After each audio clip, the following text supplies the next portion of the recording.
রান্নাঘরে চলে এসেছি ডিম। তো আজ তোমাদের ডিম দিয়ে একটা নতুন রেসিপি করে দেখাবো, এগ লাবাবদার। চলো দেখে নাও এই রেসিপিটা আমি কি করে বানাবো। এগ লাবাবদার রেসিপিটা বানানোর জন্য প্রথমে আমি কড়াইতে তেল গরম করে নিয়েছি। এর মধ্যে আমি দিয়ে দেব গোটা গরম মশলা আর তেজপাতা, তারপর দিয়ে দেব হাফ চামচ মতন গোটা জিরে, দিয়ে একটু ভাজা ভাজা করে নেব।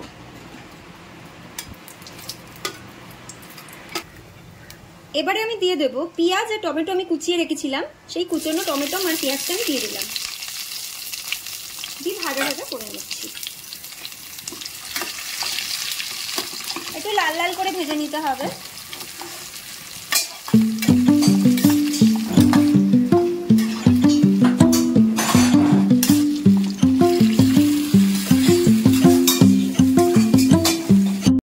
আমার পেঁয়াজ আর টমেটোটা ভাজা ভাজা হয়ে গেছে। এবার আমি এখানে একটু আদা রসুন পেস্ট করে রেখেছিলাম, এটা দিয়ে দিচ্ছি, দিয়ে একটু ভালো করে ভেজে ভেজে নেব যাতে কাঁচা গন্ধটা আদার চলে যায়। এবারে আমি এর মধ্যে একটু বাটি ধোয়া জলটা দিয়ে দিলাম,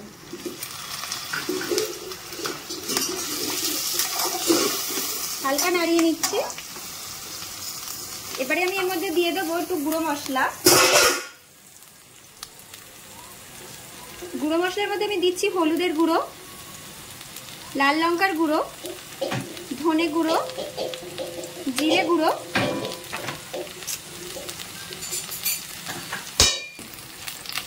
দিয়ে দিচ্ছি কাশ্মীরি লাল লঙ্কার গুঁড়ো, দিয়ে ভালো করে মশলাটা আমি কষিয়ে নিচ্ছি। এবারে দিয়ে দিচ্ছি টমেটো বাটা, আর দিয়ে দেব কিছুটা পরিমাণে কুচানো লঙ্কা, দিয়ে ভালো করে আমি কষিয়ে নেব।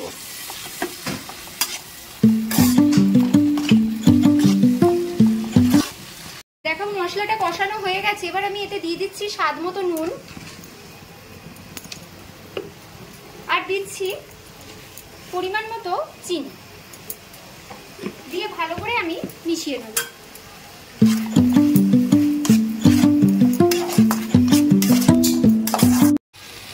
এবার দিয়ে দেব ফেটানো টক দই,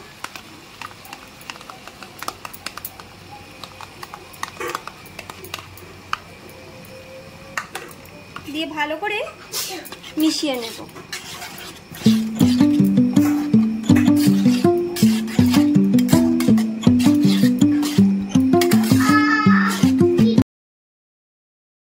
এবারে আমি দিয়ে দিচ্ছি একটু বাটি ধোয়া জল, দিয়ে ভালো করে একটু নাড়িয়ে নেব।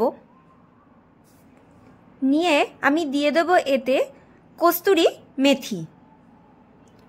কস্তুরি মেথি দিয়ে দিলাম, দিয়ে ভালো করে আমি নাড়িয়ে নেব। আমি দিয়ে দিচ্ছি এতে গরম মশলার গুঁড়ো, দিয়ে আমি ভালো করে মিশিয়ে নেব। মিশিয়ে নিলাম ভালো করে। এবারে আমি দিয়ে দিচ্ছি এতে কুচানো ধনে পাতা। কুচানো ধনে পাতা দিয়েও আমি একটু ভালো করে নাড়িয়ে নেব।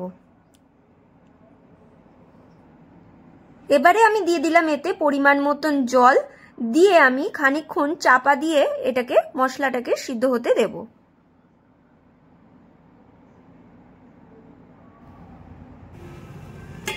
দেখো আমার গ্রেভিটা কত সুন্দর ফুটে উঠেছে। এবার আমি ডিমগুলোকে আস্তে আস্তে ছেড়ে দেব। এই সময় অবশ্যই গ্যাসের ফ্লেমটাকে একদম লো রাখতে হবে। আমি সমস্ত ডিমগুলোকে আস্তে আস্তে ছেড়ে দিচ্ছি। এবারে দেখো আমি ওপর থেকে একটু কুচানো ধনে পাতা দিয়ে দিচ্ছি, দিয়ে আমি চাপা দিয়ে 10 মিনিটের জন্য লো ফ্লেমে হতে দেব।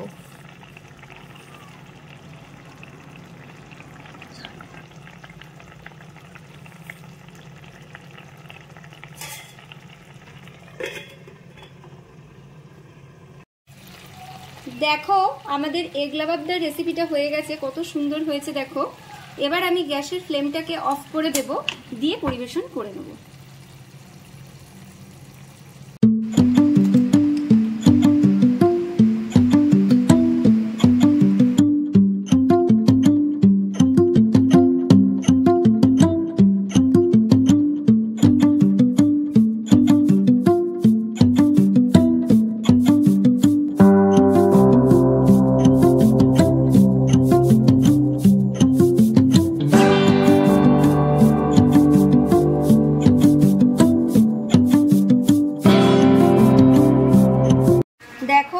পরিবেশন করা হয়ে গেছে।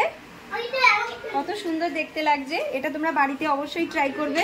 এটা কিন্তু গরম ভাতে কিন্তু খুব সুন্দর খেতে লাগে। তাহলে তোমরা দেখেই নিলে এগ লাবাবদার রেসিপিটা আমি কিভাবে বানিয়েছি। কমেন্টে অবশ্যই জানাবে যে আমার এই রেসিপিটা তোমাদের কেমন লাগলো।